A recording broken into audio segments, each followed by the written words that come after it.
ونستعينه ونستغفره ونعوذ بالله من شرور أنفسنا ومن سيئات أعمالنا من يهده الله فلا مضل له ومن يضلل فلا هادي له وأشهد أن لا إله إلا الله وحده لا شريك له وأشهد أن محمدًا عبده ورسوله أما بعد فإن خير الحديث كتاب الله وخير الهدي هدي محمد صلى الله عليه وسلم وشر الأمور محدثاتها وكل محدثة بدعة وكل بدعة ضلالة وكل ضلالة في النار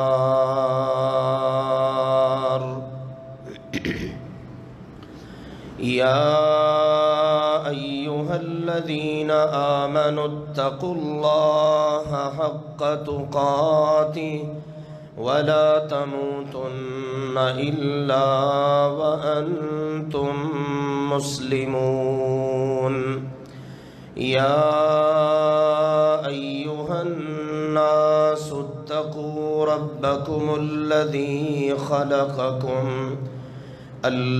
خلقكم من نفس واحدة وخلق منها زوجها وبث منهما رجالا كثيرا ونساء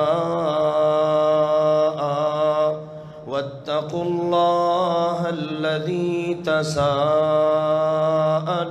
به والأرحام إن الله كان عليكم رقيبا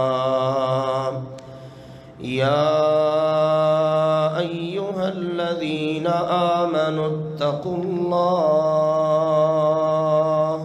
وقولوا قولا سديدا يصلح لكم أعمالكم ويغفر لكم ذنوبكم ومن يطع الله ورسوله فقد فاز فوزا عظيما أما بعد فأعوذ بالله السميع العليم من الشيطان الرجيم بسم الله الرحمن الرحيم لقد جاءكم رسول من أنفسكم عزيز عليه ما عنتم حريص عليكم بالمؤمنين رؤوف رحيم وقال تعالى لقد من الله على المؤمنين إذ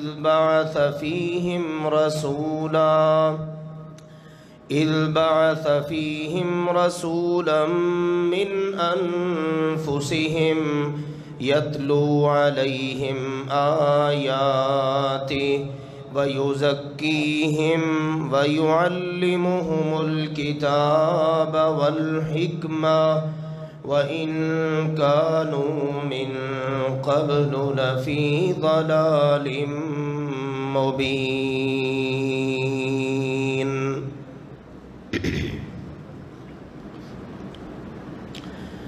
اللہ ذوالجلال والاکرام نے ارشاد فرمایا لقد جاءکم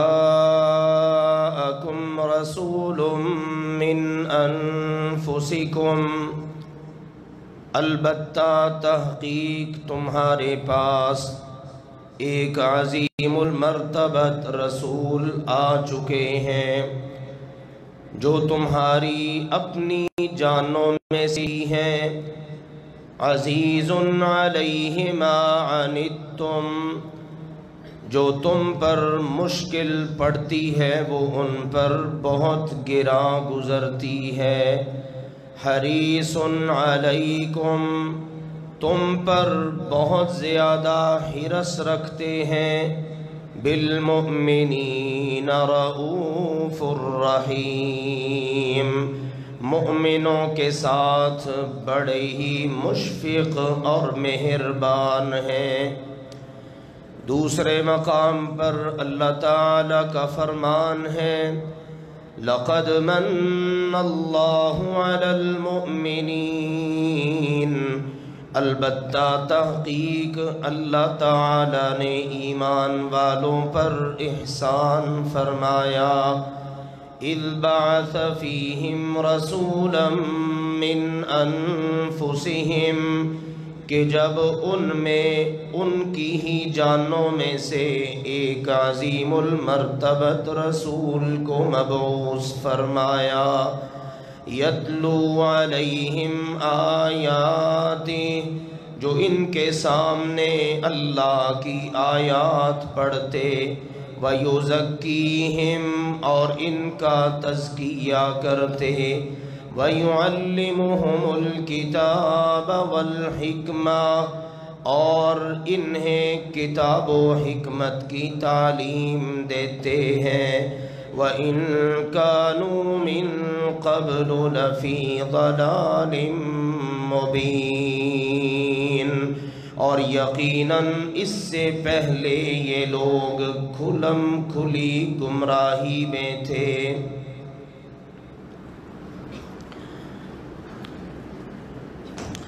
اللہ تعالیٰ کے انسانوں پر، اپنی مخلوق پر بے شمار احسانات ہیں۔ ان احسانات میں سے ایک احسان بطور خاص جو اللہ تعالیٰ نے کیا تو سارے انسانوں پر ہے، لیکن اللہ نے اس کو بطور خاص ایمان والوں پر بطور احسان کے ذکر کیا ہے۔ وہ احسان ہے اللہ کا انسانوں میں اپنے عظیم المرتبت پیغمبر، سارے نبیوں اور رسولوں کے امام، اپنے حبیب سیدنا محمد کریم صلی اللہ علیہ وآلہ وسلم کو مبعوث فرمانا۔ تمام مسلمان اس بات پر یقین اور ایمان رکھتے ہیں کہ اللہ کے بعد اگر کسی کا مقام اور مرتبہ ہے تو وہ ہمارے پیارے نبی سیدنا محمد کریم صلی اللہ علیہ وآلہ وسلم ہیں۔ باقی جتنے بھی مرتبے والے، مقام والے، عظمت شان والے ہیں وہ سب آپ کے بعد ہیں۔ اب جس کے مقام اور مرتبے کو تسلیم کیا جائے، کیا یہ بات کافی ہے کہ ہم بس اس کے مقام، مرتبے، فضیلت، عظمت، شان اس کو مان لیں اور اس کے معترف ہوں، یا اس کے حوالے سے ہماری کوئی ذمہ داریاں بھی بنتی ہیں؟ کیا اولاد کا اپنے والدین کو عزت دے دینا، عزت سے پکار لینا، کافی ہے یا کہ اس کے حوالے سے ان کی مزید کوئی ذمہ داریاں بھی ہیں؟ کیا صرف والدین کہ جن کا مرتبہ اللہ نے رشتوں میں سب سے اونچا رکھا ہے،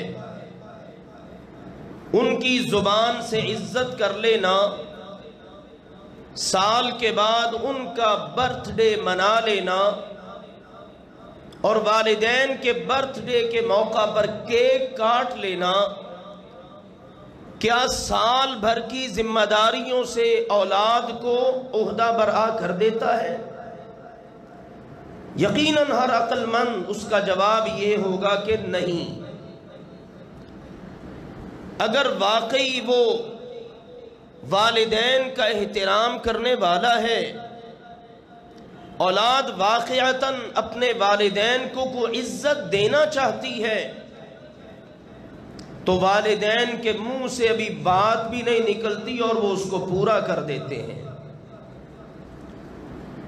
ایسی اولاد کو سمجھا جاتا ہے کہ واقعتاً یہ اولاد ہے اپنے والدین کی عزت کرنے والی۔ آئیے ذرا اسی تناظر میں ہم غور کریں۔ رسول اللہ صلی اللہ علیہ وآلہ وسلم کو ہم اللہ کا رسول تسلیم کریں، آپ کی عظمت، آپ کی شان، آپ کی رفعت کے معترف ہوں۔ اللہ نے آپ کو بڑا مقام دیا ہے، آپ جیسا کائنات میں کوئی ہے ہی نہیں، لیکن ان کی تعلیمات کو ہم پسے پشت ڈالے رکھیں۔ اللہ نے ان کو بھیجنے کا جو مقصد بیان کیا اس کو بالکل بھولے رہیں، ہمیں پتہ ہی نہ ہو کہ رسول پاک کا ہمارے اوپر حق کیا ہے، ان کے حوالے سے ہماری ذمہ داریاں اور ہمارے فرائض کیا بنتے ہیں۔ تو میرے پیارے بھائیوں، محترم بزرگوں، یہ بہت بڑی ناانصافی ہے اپنے ساتھ کہ بندہ ان کی عزت، احترام، ادب کا زبان سے معترف تو ہو لیکن ان کی تعلیمات کے مطابق عمل ہی نہ کرے۔ اللہ تعالیٰ نے اپنے رسول کو جو مقام دیا، جو مرتبہ دیا، وہ تو قرآن و حدیث میں بالکل واضح ہے۔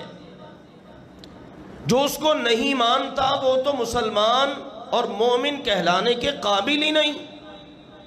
ہم نے جس وقت یہ کہہ دیا اشہد ان لا الہ الا اللہ وحدہ لا شریک لہ واشہد ان محمدا عبدہ ورسولہ، جب یہ گواہی دے دی کہ محمد صلی اللہ علیہ وسلم اللہ کے بندے ہیں، اللہ کے رسول ہیں، تو رسول مان کر ہم نے وہ ساری باتیں تسلیم کر لیں جو ان کے حوالے سے اللہ تعالیٰ نے ہمیں بتائی ہیں، اور اس بات کا عہد کر لیا کہ یا اللہ ان ساری باتوں کو دل و جان سے تسلیم کر کے اب ان کے حوالے سے جو ہماری ذمہ داریاں ہیں نا، ہم ان کو ضرور پورا کریں گے۔ اور اللہ تعالیٰ نے پھر بتایا یہ جو تم نے زبان سے کہا ہے نا کہ محمد صلی اللہ علیہ وسلم اللہ کے رسول ہے، تو سنو، اللہ کے رسول کی تمہارے لیے سب سے بڑی ذمہ داری اللہ کے رسول کے حوالے سے تمہاری یہ ہے کہ وَمَا أَرْسَلْنَا مِن رَسُولٍ إِلَّا لِيُطَاعَ بِإِذْنِ اللَّهِ، میں نے رسول بھیجا ہی اس لیے ہے، میرا رسول میرے احکامات جو جو پہنچاتا چلا جائے تم ان کو مانتے چلے جاؤ، تم رسول کے کہنے کے مطابق چلتے چلے جاؤ، یہ ہے تمہارا سب سے بڑا فرض اور ذمہ داری۔ اور اللہ تعالیٰ نے آپ علیہ السلام کے مناصب عالیہ، فضائل، آپ کی عظمت کو بیان کیا ہے تاکہ ماننے والوں کے دل و دماغ میں یہ بات پختہ رہے کہ ہم جس رسول کی بات مان رہے ہیں نا، ان جیسا کائنات میں اللہ نے کسی کو بنایا ہی نہیں ہے۔ جب یہ عزت ہوگی، یہ احترام ہوگا، تو پھر پیچھے چلنا بھی آسان ہو جائے گا۔ بندہ سوچتا ہے، بندہ غور کرتا ہے، میں جن کے پیچھے چل رہا ہوں نا، وہ کوئی معمولی شخصیت نہیں ہے، وہ بڑی عظیم الشان شخصیت ہے، اور جب میں ان عظیم الشان شخصیت کے پیچھے چلوں گا تو پھر میں بھی انشاءاللہ اللہ کی نگاہ میں معمولی نہیں رہوں گا۔ رسول اللہ صلی اللہ علیہ وسلم نے بھی اپنے فضائل مناقب کو ذکر کیا ہے، آپ ہر لحاظ سے اعلیٰ و افضل ہے۔ حسب و نسب کو دیکھو تو رسول اللہ صلی اللہ علیہ وسلم نے فرمایا ان اللہ اصطفیٰ کنانۃ من ولد اسماعیل، سیدنا ابراہیم علیہ السلام کے بیٹے تھے سیدنا اسماعیل علیہ السلام، بڑا اونچا خاندان ہے، باپ ہے ابراہیم، بیٹے ہیں اسماعیل۔ فرمایا اسماعیل علیہ السلام کی ساری اولاد میں سے اللہ نے کنانہ کو چنا۔ کنانہ ان کی اولاد میں سے ایک قبیلہ۔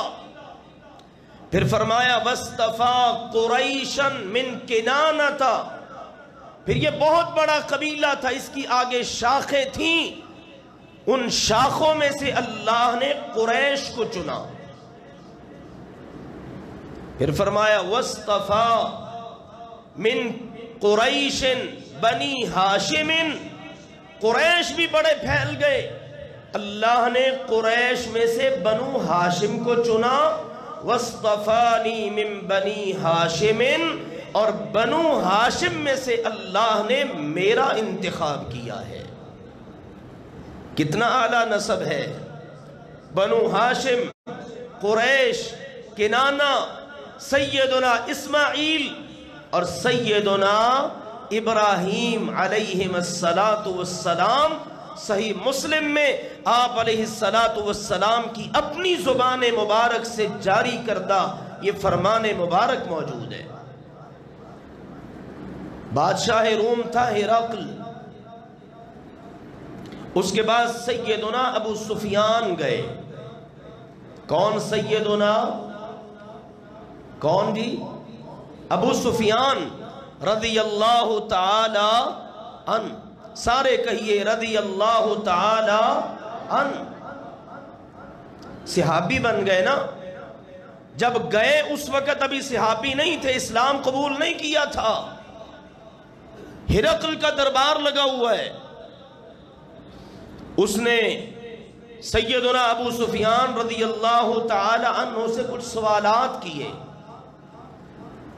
تفصیلات صحیح بخاری شریف اور صحیح مسلم شریف میں موجود ہیں۔ اس نے ایک سوال یہ بھی کیا، یہ جس نے تم میں نبوت اور رسالت کا دعویٰ کیا ہے اس کا حسب و نسب کیسا ہے؟ گواہی سننا ذرا بنو امیہ کے ایک فرزند کی۔ آج لوگ نام لیتے ہیں، کہتے ہیں بنو امیہ کا ہم سے احترام نہیں ہوتا۔ ظالموں، بنو امیہ تو وہ ہیں جنہوں نے ہرقل کے دربار میں محمد مصطفیٰ کی عظمت کے ڈنکے بجائے ہیں۔ اور کون؟ ابو سفیان رضی اللہ تعالی عنہ۔ آج امت کو دو حصوں میں بانٹنے کی کوشش ہے۔ یہ اہل السنت والجماعہ کا الحمدللہ امتیاز ہے کہ وہ ہر صحابی کا ادب کرتے ہیں، ہر صحابی کا احترام کرتے ہیں۔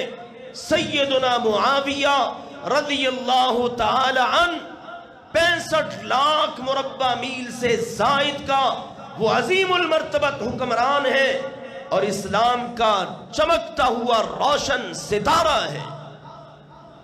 در حقیقت تکلیف ہے کیسر و کسرا کو، کیونکہ سیدنا عمر رضی اللہ تعالی عنہ کے دور میں جو فتوحات ہوئی،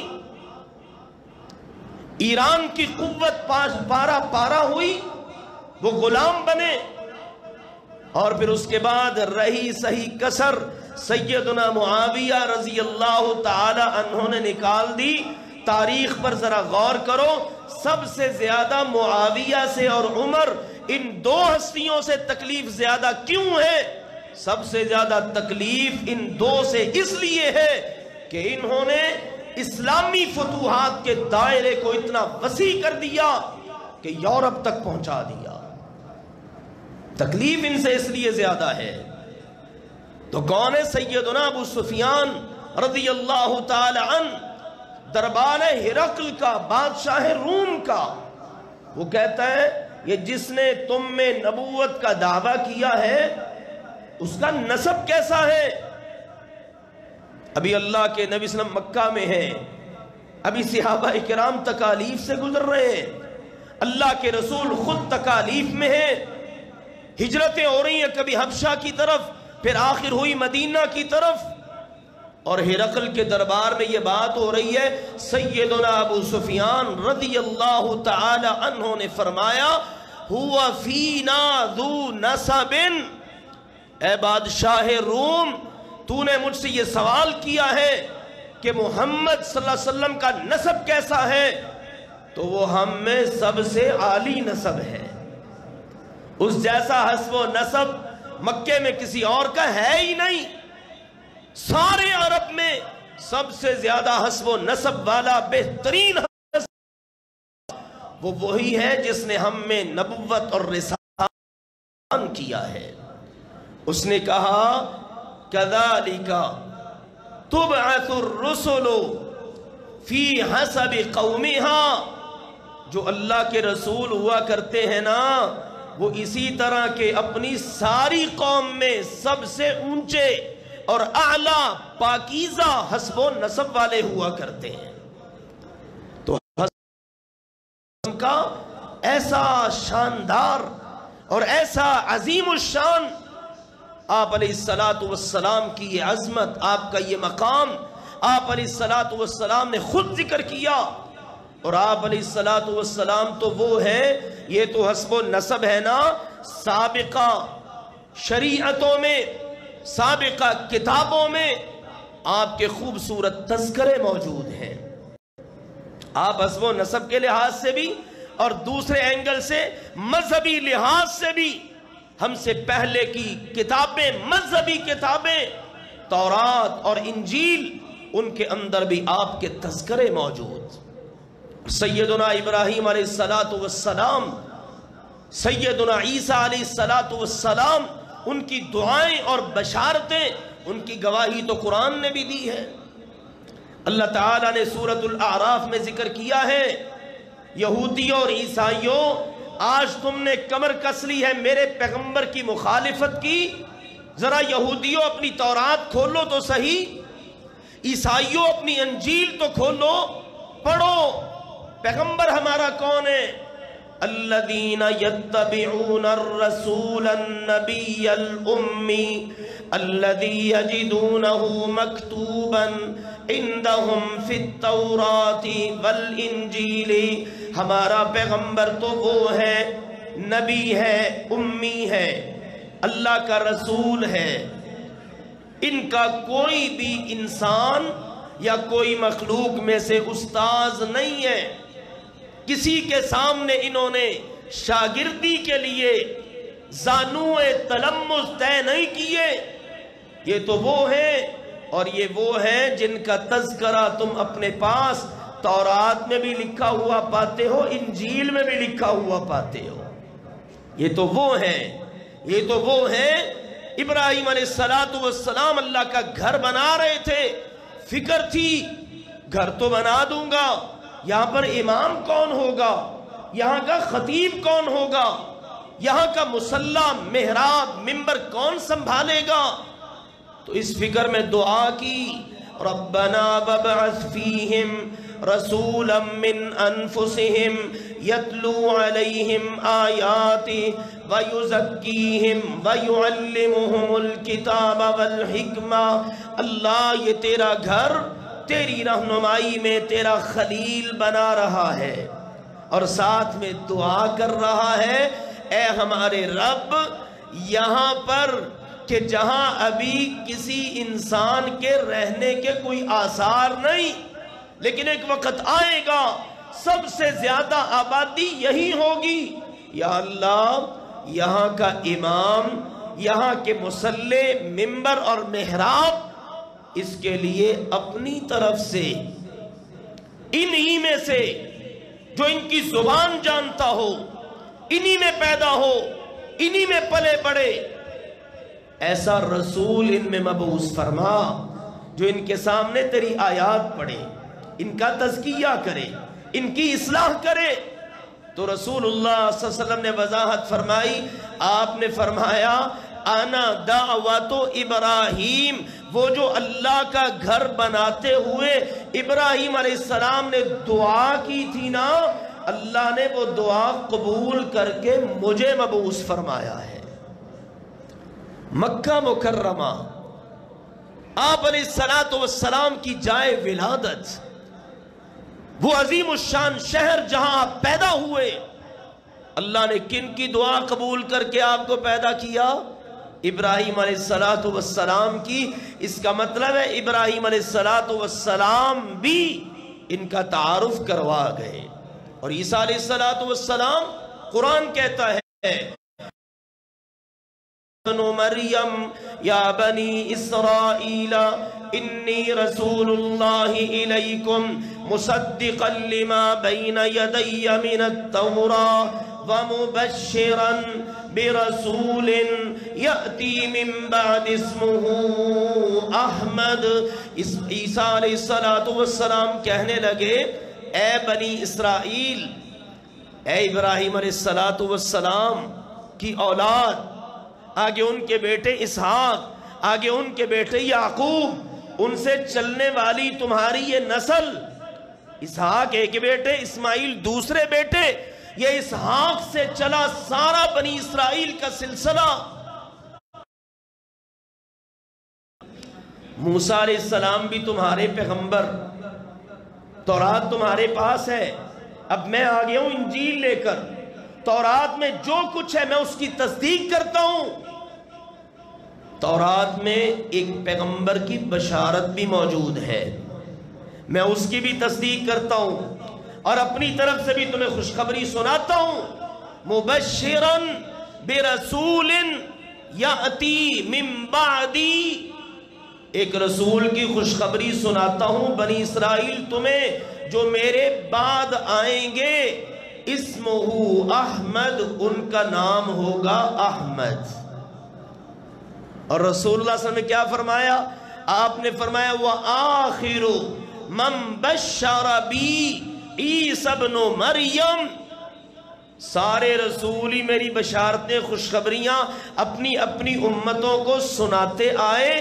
سب سے آخر میں جس نے میری بشارت اپنی امت کو سنائی نا، وہ مریم کے بیٹے عیسیٰ تھے علیہ السلام. یہ ہے ہمارے پیغمبر کا مقام، یہ ہے ہمارے پیغمبر کے بعض فضائل، یہ ہے ہمارے پیغمبر کی عظمت و شان. بلکہ ہمارے پیغمبر کی عظمت و شان تو یہ ہے، اللہ نے سارے نبیوں رسولوں سے وعدہ لیا ہے. تیسرے پارے میں سورہ آل عمران میں موجود ہے کہ اگر تم میں سے کسی کی زندگی میں میرا وہ رسول آ جائے نا، لَتُؤْمِنُنَّ بِهِ، تم سب نے بھی اس پر ایمان لا کر اس کے امتی بن جانا ہے. اب عیسیٰ علیہ السلام قرب قیامت آئیں گے، ان کا نزول ہوگا، وہ قیامت کی علامتوں میں سے ایک علامت ہے. کیا بن کے آئیں گے؟ ہمارے پیارے نبی کریم صلی اللہ علیہ وسلم کے امتی بن کر آئیں گے. تو اللہ نے ہمارے پیارے نبی کو اتنی عظمت دی ہے، اتنی شان دی ہے. میرے پیارے بھائیوں، اس ساری عظمت کو تسلیم کرتے ہوئے بس اسی پر اکتفا کافی نہیں ہے. اس رسول کی بات کو ماننا، اس رسول کے حوالے سے اپنی ذمہ داریوں کو ادا کرنا، یہ ہر مسلمان کی بہت بڑی ذمہ داری ہے. انشاءاللہ آنے والے خطبات میں ہم ذکر کریں گے اللہ کے رسول صلی اللہ علیہ وسلم جن کی یہ عظمت ہے، جن کی یہ شان ہے، جن کا یہ مرتبہ ہے، جن کی یہ فضیلت ہے، ان کے حوالے سے ہماری ذمہ داریاں کیا بنتی ہیں، تاکہ ہمیں اندازہ ہو سکے ہم نے کرنا کیا ہے. صرف ربیع الاول کے اندر میلاد النبی کے نام سے جشن منا لینا یا معاذ اللہ عید کا نام دے کر عید منا لینا، سالانہ عرس کر لینا یا اللہ کے نبی کا برتھ ڈے منا لینا، اس کا کوئی تصور نہیں ہے، اس کا تو سرے سے وجود ہی نہیں ہے۔ یہی وجہ ہے جب امت ان خرافات میں پڑ گئی تو ان سے اصل باتیں چھوٹ ہی گئیں۔ اصل باتیں کیا ہیں؟ انشاءاللہ ان کا تذکرہ آپ آنے والے خطبات میں سنیں گے۔ اللہ ذوالجلال والاکرام ہم سب کو حق بات کو سن کر سمجھ کر قبول کر کے اس کے مطابق عمل کی توفیق عطا فرمائے۔ وآخر دعوانا ان الحمدللہ رب العالمین۔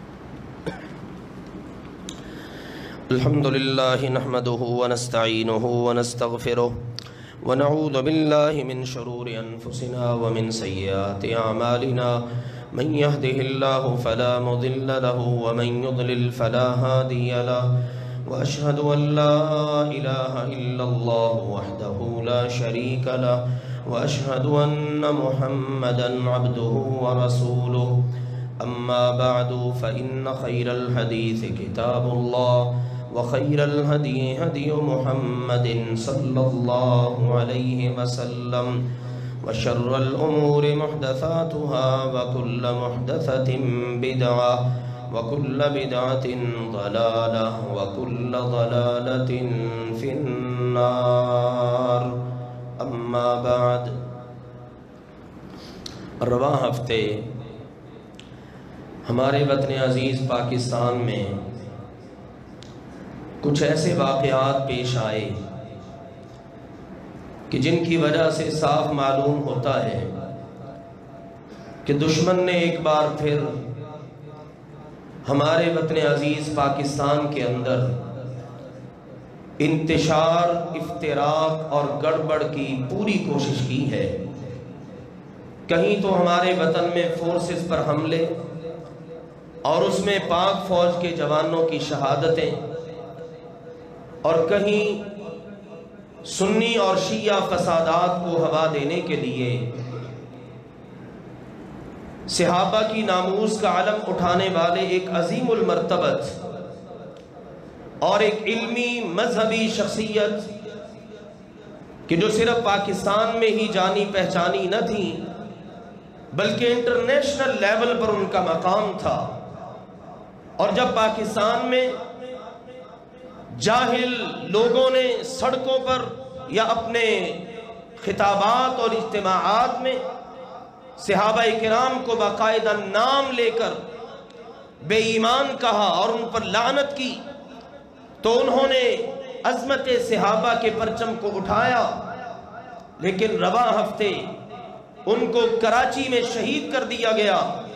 میری مراد شہید ناموس صحابہ و عظمت صحابہ محترم ڈاکٹر عادل خان رحمہ اللہ تعالی ہیں، اور آج ہمارے ادارے اس بات کو واضح کر رہے ہیں کہ خوفناک سازشیں، ان کے اندر دو پڑوسی ممالک کا ہاتھ واضح ہو رہا ہے، اور اسی طرح عظمت صحابہ کے پرچم کو اٹھانے والے ہمارے برادر اکبر محترم ہشام الہی ظہیر صاحب، ان کے گھر سے کے باہر سے بھی حملہ آور اپنی خباستوں شرارتوں سمیت پکڑے جائیں۔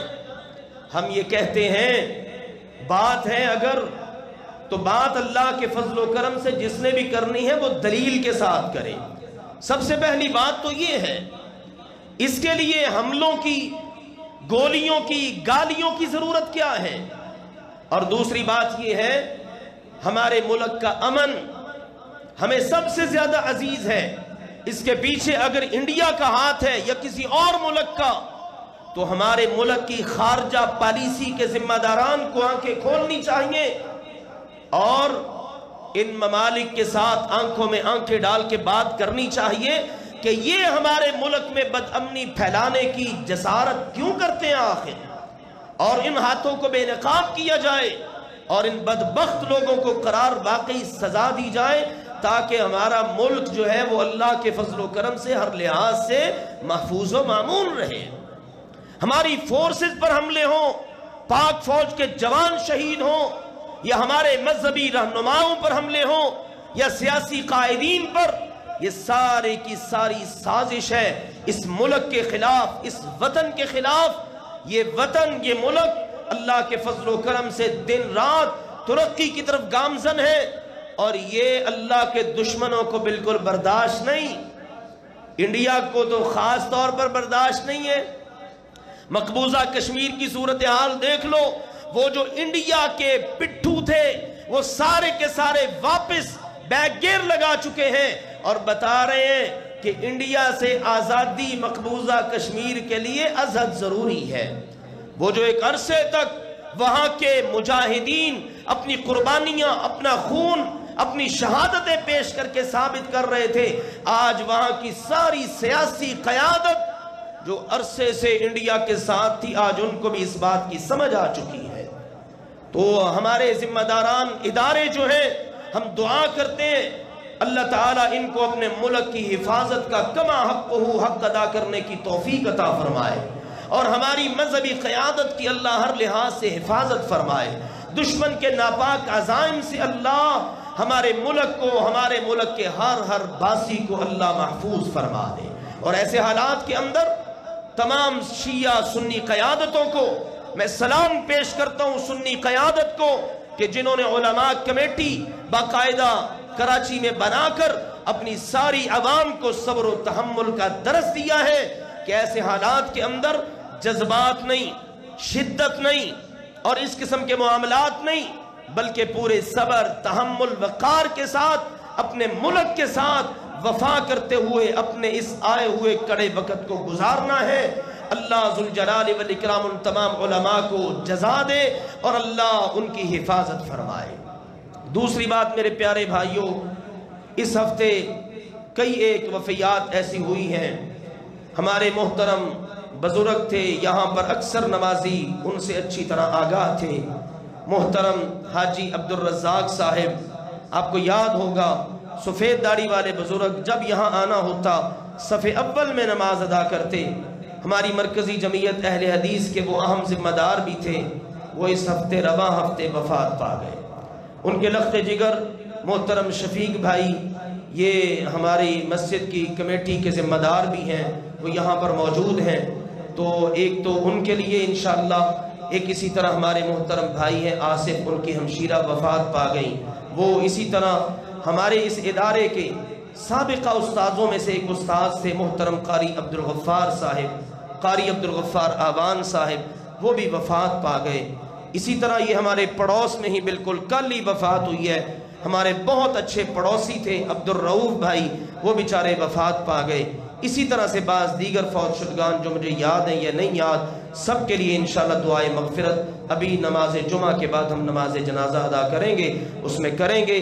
کچھ بیماروں کے لیے دعا کی درخواست ہے، اللہ تمام بیماروں کو اپنی رحمت سے شفا عطا فرمائے، اللہ ذوالجلال والاکرام ہر قسم کی روحانی جسمانی بیماری سے ہر بیمار کو مکمل صحت عطا فرمائے۔ آخری گزارش یہ ہے، الحمدللہ اس سے قبل بھی آپ نے بعض بچوں کا حفظ قرآن مکمل کرنے کے خوبصورت موقع پر آخری سبق سماعت کیا ہے۔ آج بھی اللہ کے فضل و کرم سے ہمارے ایک بہت پیارے بچے نے، جو ہماری نماز جمعہ کی اذان کا مؤذن بھی ہے، میری مراد یہ پہلی صف میں بیٹھا ہوا بچہ عبداللہ انوار، جس کی آپ ہر جمعے الحمدللہ اذان سماعت کرتے ہیں، آج الحمدللہ اس ہمارے پیارے بچے نے اپنا حفظ قرآن مکمل کر لیا ہے۔ بڑا پیارا قرآن پڑھتا ہے۔ یاد ہے جب یہ لاسٹ ٹائم ہماری محفل ہوئی تو اس محفل کی زینت تھے، آج وہ اللہ کی جنتوں میں ہیں انشاءاللہ۔ ہمارے بزرگ استاذ محترم قاری یحییٰ رسول نگری صاحب رحمہ اللہ تعالی، وہ یہاں تشریف فرما تھے۔ اس بچے نے جب تلاوت کی تو وہ سن کر باغ باغ ہو گئے، بڑے خوش ہوئے، دعائیں دی، انعام دیا۔ یہ ہے وہ بچہ، انشاءاللہ نماز جنازہ کے فوراً بعد یہ بچہ اپنا آخری سبق سنائے گا۔ میری آپ سب سے پرزور گزارش ہے، پہلے کی طرح بڑی دل جمی کے ساتھ چند منٹ، کتنے ہیں جی 3 سے 5 منٹ، نماز جنازہ کے بعد انشاءاللہ آپ سب نے بڑی دل جمی سے بیٹھ کر اس بچے کی تلاوت کو سننا ہے۔ انشاءاللہ آپ کی روحیں اللہ کے فضل سے تازہ ہو جائیں گی، آپ کو بڑا لطف آئے گا انشاءاللہ۔ اور دعا کریں اللہ ہم سب کے بچوں کو ایسے ہی قرآن کی تلاوت کرنے کی توفیق نصیب فرمائے، اور ہمارے بچوں کو اللہ نیک بنائے۔ یہ پنیری یہاں پر تیار ہو رہی ہے، یہ ہے وہ اللہ کے فضل سے رزلٹ جو آپ صبح سے شام تک پڑھتے ہوئے بچوں کو دیکھتے ہیں۔ الحمدللہ ہم ان بچوں کی خدمت کے لیے کوشاں ہیں۔ ہم یہ کوشش کر رہے ہیں کہ 1 نومبر سے ہم اپنے ادارے میں ہی ان بچوں کو دوپہر کے وقت ان کی ضیافت کیا کریں، ان کو کھانا ادارے میں، ادارے کے کچن میں پکا کے کھلایا کریں۔ تو میں نے پچھلے جمعے آپ کو بتایا تھا، تو وہ تقریباً یہ ہماری بچیاں اور بچے ملا کر، بچیاں حفظ والی اور بچے حفظ والے، یہ تقریباً 125 150 بن جاتے ہیں۔ تو ان کا ایک دن کا جو خرچ آ رہا ہے وہ تقریباً 5000 روپیہ ہے، فی بچے پر 30 روپے صرف دوپہر کا کھانا، تاکہ یہ بچے باہر جانے سے، گھروں میں جانے کی دقت سے بچ جائیں۔ میں بہت خوش ہوا جب پچھلے جمعے سرسری سے اعلان پر میرے بعض بھائیوں نے پوچھا جی کتنا خرچ ہے ایک دن کا؟ تو میرے پیارے بھائیوں ایک دن کا خرچ ہے صرف 5000 روپے۔